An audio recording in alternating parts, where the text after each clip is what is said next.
Hello everyone and welcome to Sunburned. Albino shows you some tips and tricks I've learned through my 15 or so hours with Disney Dreamlight Valley that I think can be a big help if implemented early on. This video exists in the first week of early access, so if anything changes, that's just the future inevitably overriding the past like a save file on a memory card.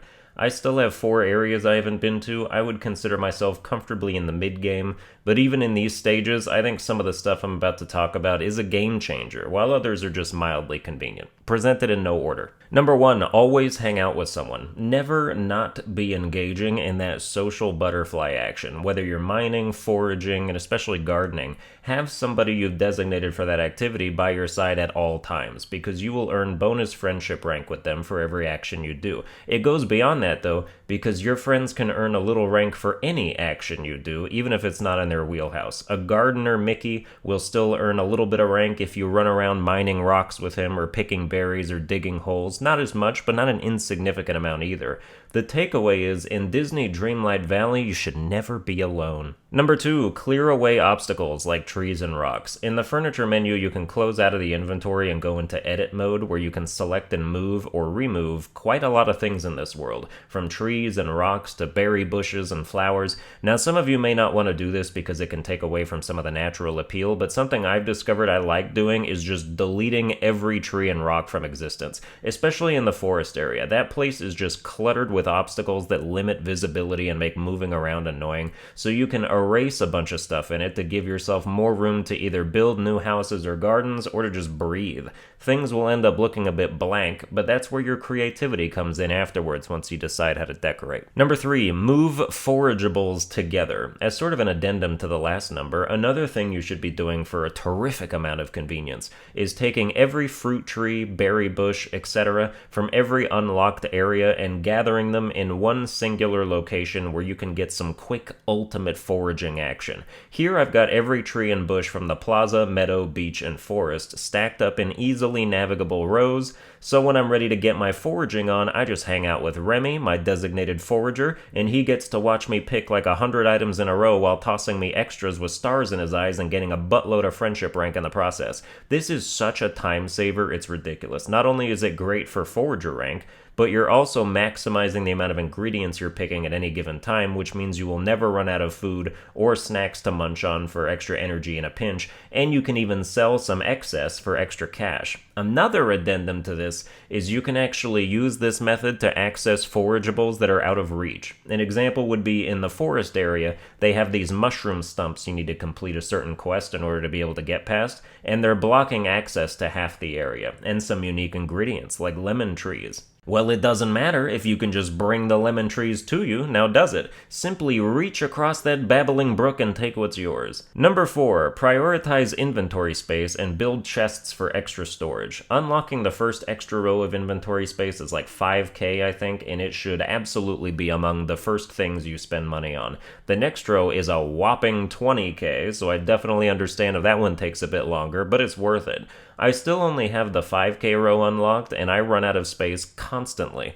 To help mitigate this while you scrimp your way to 20k, once you unlock the crafting table and get the ability to craft chests, make a bunch of them. The storage trunk in your house sucks, and even with 2 house upgrades, it's still just 1 row. Conversely, you can spend 25 softwood and 25 stone to craft a chest with 2 rows of space, and just place them around the outside of your house for convenience. Nobody's gonna steal anything from them, so you're fine. I have 3 chests so far, and I wouldn't mind another one. You can organize them if you so choose, like have 1 chest for fish and 1 chest for flowers, etc. I like to have 1 chest for quest items I either can't finish yet or am just putting off so I don't accidentally use them for something else or have them wasting backpack slots.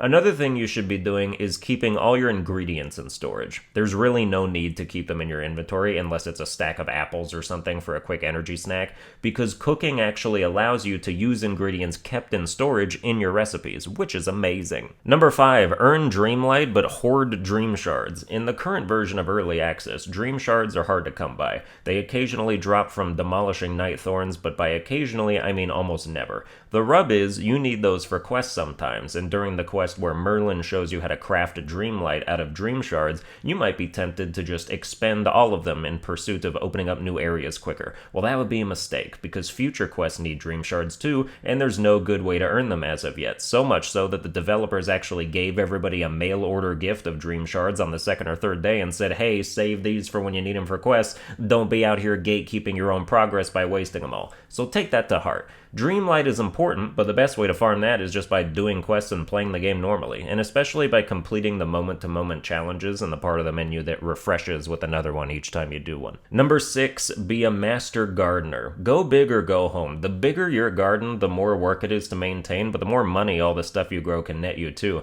My current garden is 50 plots. I haven't really optimized it at all yet, but a garden with 100 plots wouldn't be too much, because bigger garden also means more friendship rank opportunity with your gardener friends, who gain rank every time you plant a crop, every time you water a crop, and especially every time you harvest one.